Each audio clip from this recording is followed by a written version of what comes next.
and welcome to the news on NTA International. I am Frama Panyi.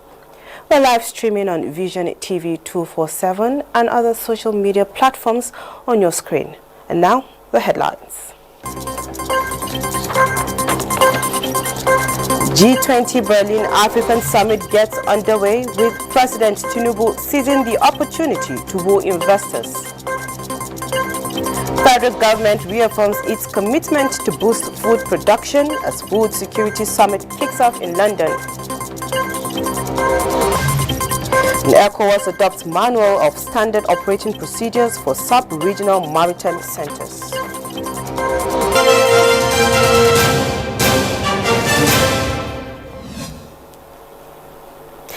German Chancellor Olaf Scholz has held bilateral meetings with African leaders from various countries as the G20 Compact with Africa conference began in Berlin. Charles Alpha brings us details.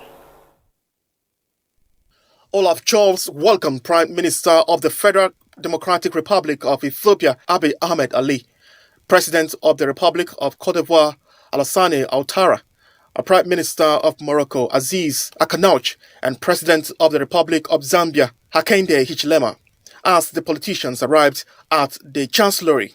Leaders from more than dozens African countries are set for the G20 Compact with Africa conference aiming to boost investment in the continent.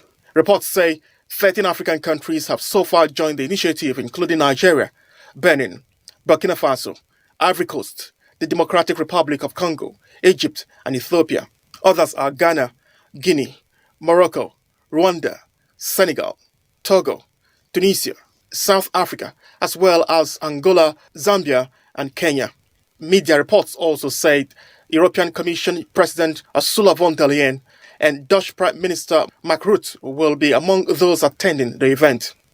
German Vice Chancellor and Economy Minister Robert Habeck is also attending the summit.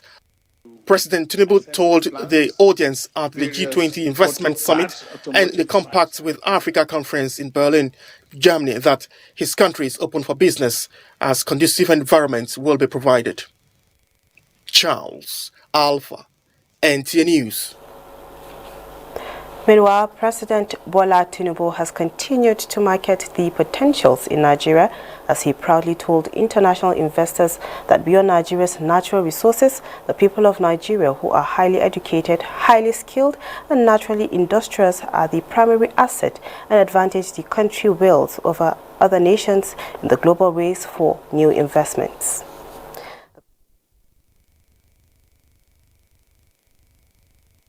Investments in Africa. The role of the German private sector at the G20 Compact with Africa Economic Conference hosted by German Chancellor Olaf Scholz. In a statement by the Presidential Advisor on Media and Publicity, Ajuri Ngelale, the President noted that while promoting the rule of law is crucial for attracting foreign investment, Nigeria's energetic youth population and well-educated populace represent the greatest incentive provided to investors towards the mutually beneficial replication of China's economic resurgence. He declared that Nigeria is dogged in its pursuit of natural gas development today, in tandem with hydrogen production for tomorrow, adding that the country is going a step further by creating fiscal responsibility and tax reforms as it reforms its financial institutions to expeditiously accommodate foreign investments.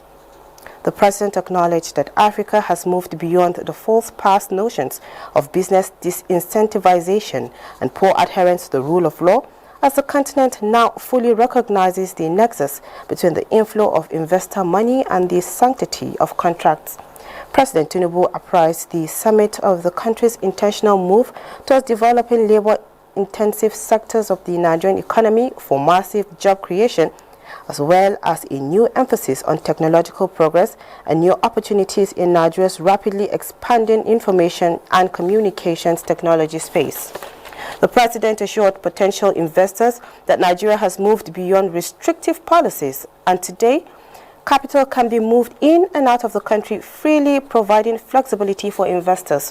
While persuading German automobile firms to establish manufacturing plants in Nigeria, He invited German businesses to take advantage of investment opportunities in multiple sectors following the successful visit of the German Chancellor to Nigeria in October.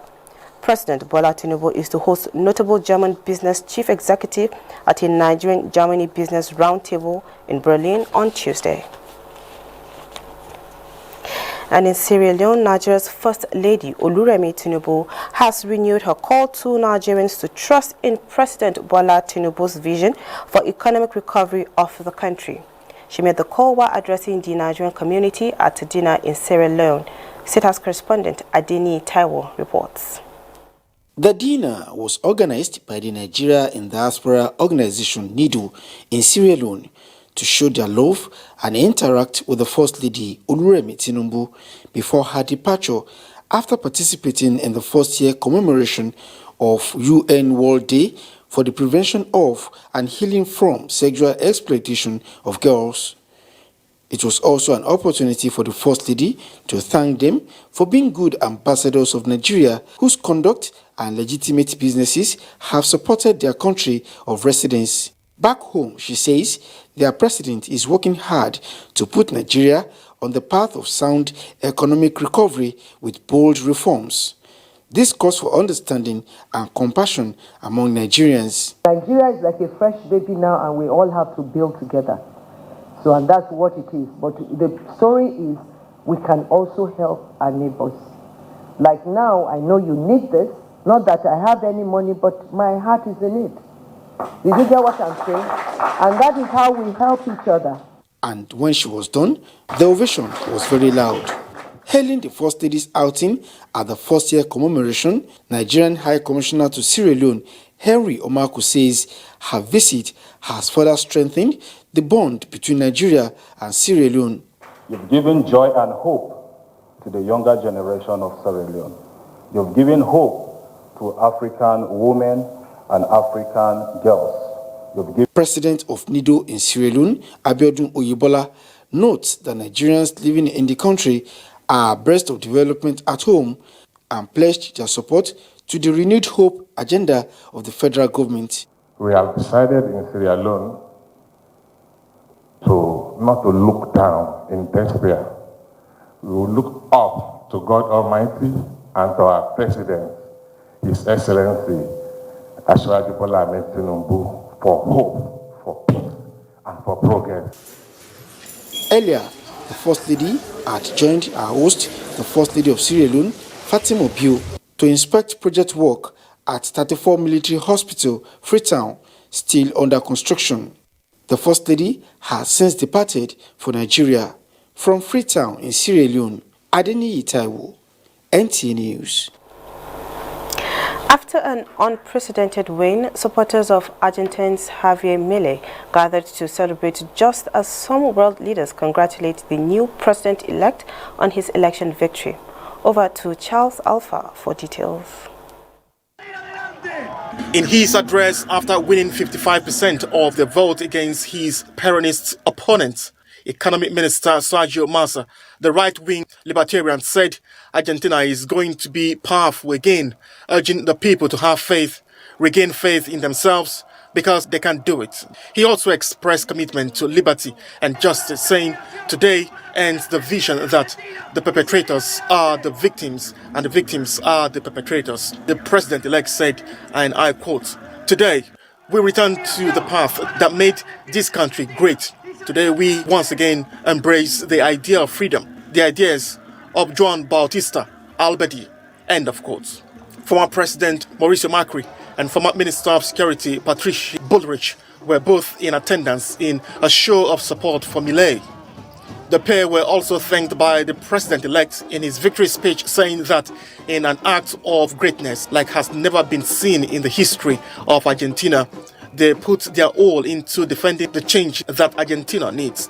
Milei also promised a flourishing future for Argentina on the world stage and expressing his dedication to international cooperation as well as the values of democracy, free trade and peace, adding that Argentina is going to once again occupy the place in the world that it should have never lost. Milei is expected to assume office on the 10th of December 2023. Throughout his presidential campaign, the TV celebrity turned politician promised to abolish the central bank, cut public spending, and dollarize the economy to overcome Argentina's soaring inflation rate and poverty. Milei's win has been praised by Elon Musk and former US President Donald Trump, who has said that Milei will make Argentina great again. Charles Alpha, NTA News. And African leaders have been tasked to push hard for a permanent membership of the United Nations Security Council for Africa. This is the line of thought of participants at the Leadership Lecture Series of the Nigerian Defense Academy. Adebola Brookslyn reports. The re-emergence of the debate to reform the United Nations Security Council for a permanent seat or seats for Africa, observers say, is a reminder of the prolonged struggle for justice and democratic rights for the continent. Key players at the 11th Leadership Lecture Series, with focus on global competition for Africa, what leadership role for Nigeria, emphasized that Nigeria, Africa's most populous country, must lead the rest of African nations to push for the permanent membership of the United Nations Security Council. Over the years, Nigeria has used its diplomatic influence to arbitrate in conflict, promote peace, and strengthen cooperation among African nations. The interest of Africa grows with the interest of Nigeria. If you leave Nigeria out of the scene, Africa goes down. Nigeria, they say, must begin to prove that it is not a pushover in international discussions and negotiations. Africa and, of course, the entire world look into us.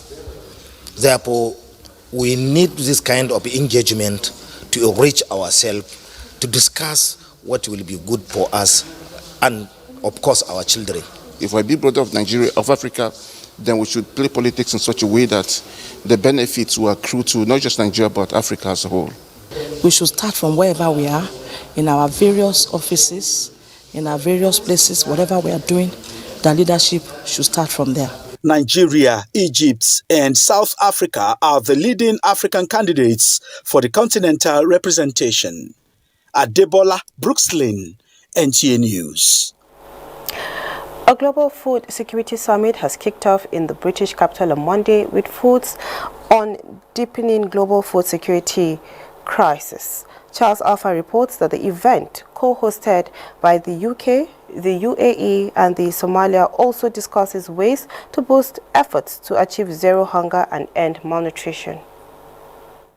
The situation on the ground is truly tragic. Launching the summit, British Prime Minister Rishi Sunak highlighted the importance of using all expertise and tools to help people now and for the long term. He said taking action is necessary to address the underlying and often unseen causes of global food insecurity. Get the Sustainable Development Goals back on track, deliver a world of zero hunger, and transform millions of lives for years to come. Earlier, International Development Minister Andre Michel stated that cutting-edge science and innovative partnership will help to create a healthier, more secure and prosperous world for all. And of course, this Global Food Security Summit is an example of the different way in which we do development now. The leaders' level Emirates Declaration on Sustainable Agriculture, Resilient Food Systems and Climate Action. I know the name's long, but this is what the partners wanted. In a statement on the summit, the UK Foreign Office said Monday that up to £100 million, nearly $125 million humanitarian funding is being released to countries worst hit by food insecurity, including Ethiopia, Sudan, South Sudan and Afghanistan, and to countries reeling from climate-related cyclones and droughts like Malawi. Somalia has been struggling to provide the factors that make Somalia always remain in a food crisis situation. Charles Alpha, NTA News. You're watching the news on NTA International. We take a short break. More news in a moment. 3, 2, 1.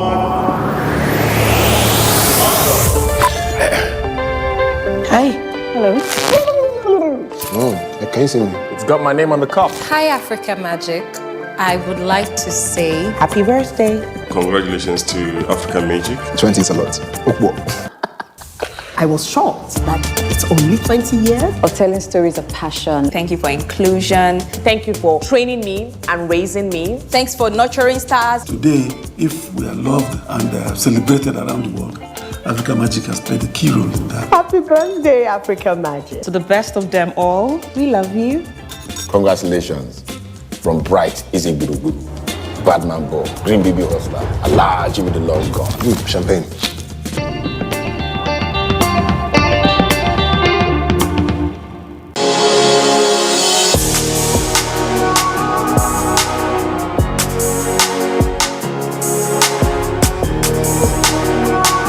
We are going through the brunt of the fuel subsidy. I know the pressure and the demand and lamentation, but you understand it much better. You are the one who understands the labor pain. That is only after that pain you see the smile of a child that you are relieved and forget the pain completely. And that's what we are going through economically. You are the one who can educate better the public to understand that we have to go through this. Cartel and thieves have been raping also and fleecing this country before now. You say enough is enough. We are taking our country back. Yes.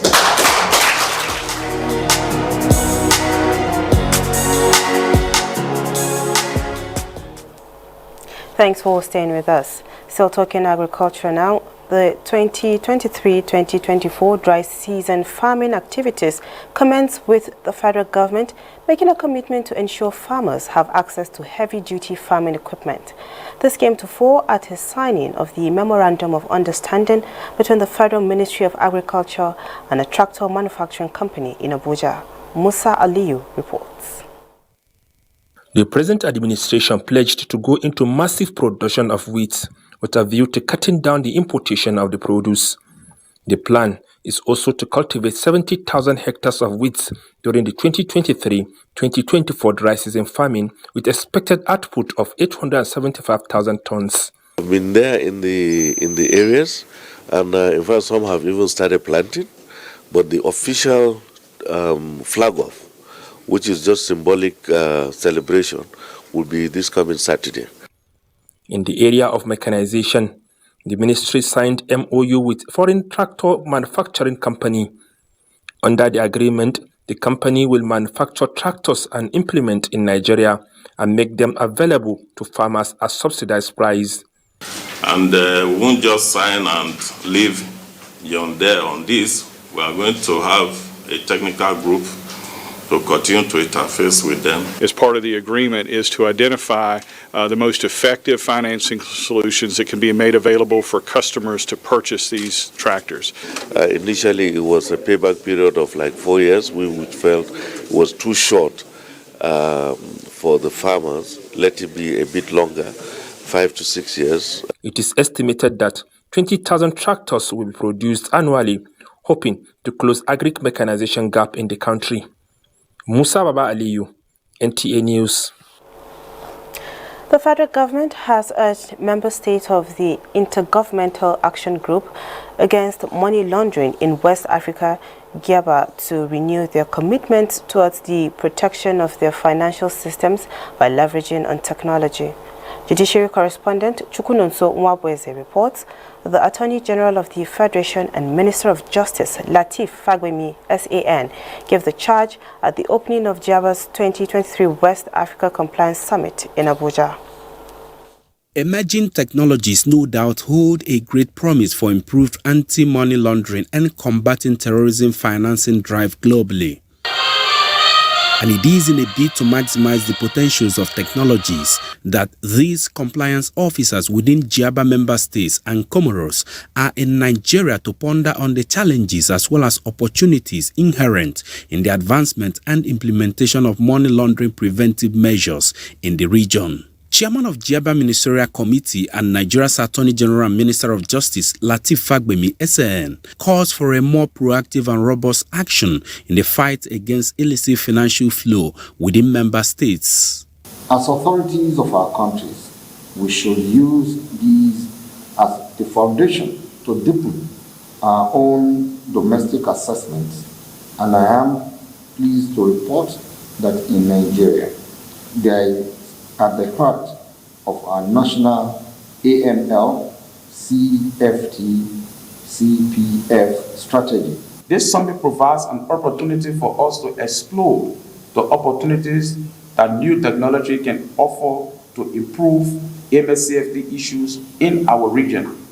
The primary aim is to promote effective implementation of anti-money laundering, combating the financing of terrorism, and proliferation financing preventive measure using responsible technologies. I encourage each participant to actively be engaged in the discussions here, share insights, and contribute to the collective wisdom that will shape the future of compliance in our region. The summit, which ends on Friday, has intersection of technology and anti-money laundering and combating the financing of terrorism and proliferation as its theme. Chukunonsonwa Bueze, NTA News. And after 4 years of intense work, the ECOWAS Manual of Standard Operating Procedures for the Sub-Regional Maritime Centers is now ready for adoption.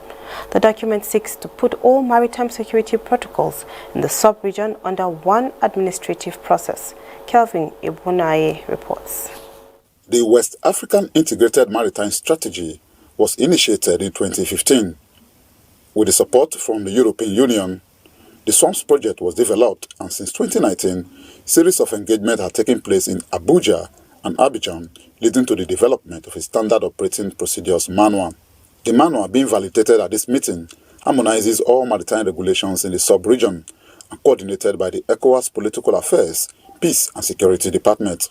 We also included, or we asked the consultants to divide the manual into two sections. One is for standard operation procedures for operational matters, and the other for administrative matters. So there are two sets of SOPs.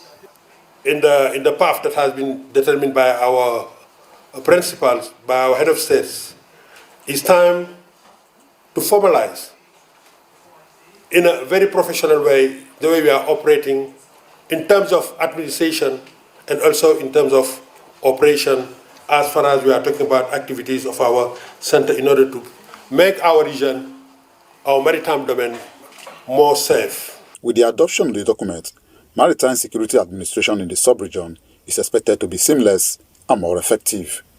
In Abuja, Kelvin Ibunaye, NTA News.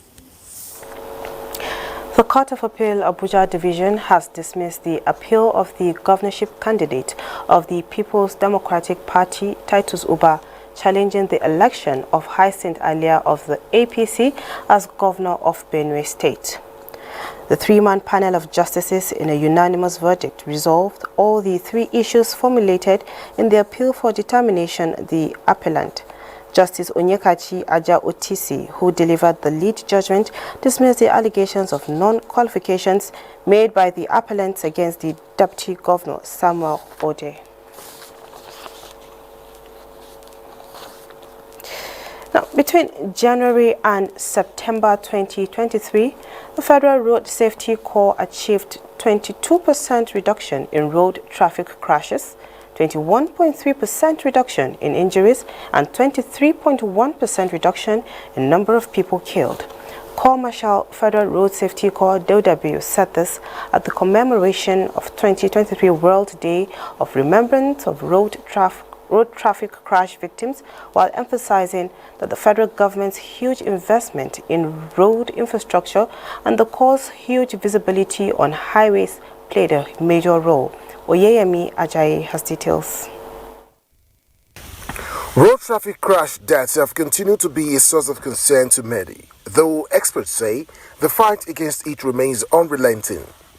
Globally, 1.35 million deaths are recorded annually, with developing countries recording 90% of the deaths, and Nigeria isn't in any way different. For the FRC commercial, the most vulnerable are pedestrians, cyclists and motorcyclists, who contribute a large number of these incidents. The Federal Road Safety Corps has geared up towards ensuring that the road traffic crashes, death and injuries are drastically reduced on Nigerian roads, and all variables that contribute to these crashes are outrightly eliminated. The issue of speeds continue to be a problem, particularly when it coincides with areas where people have to share roads with vehicles.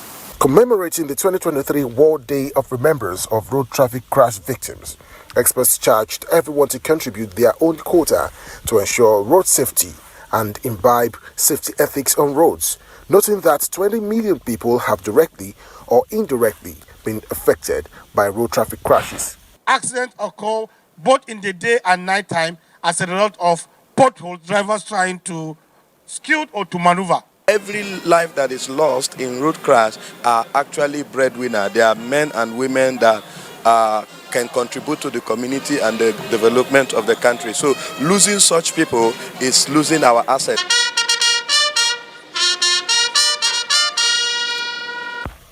The theme for this year's commemoration is justice, and the slogan, remember, support, act, both of which speak volume about the readiness and resolve on the part of stakeholders to reawaken the consciousness towards joining forces with the Corps to bring this menace to a complete halt in Nigeria. Oyeyemi Ajayi, NTA News. And now let's take a quick look at Tuesday's weather forecast.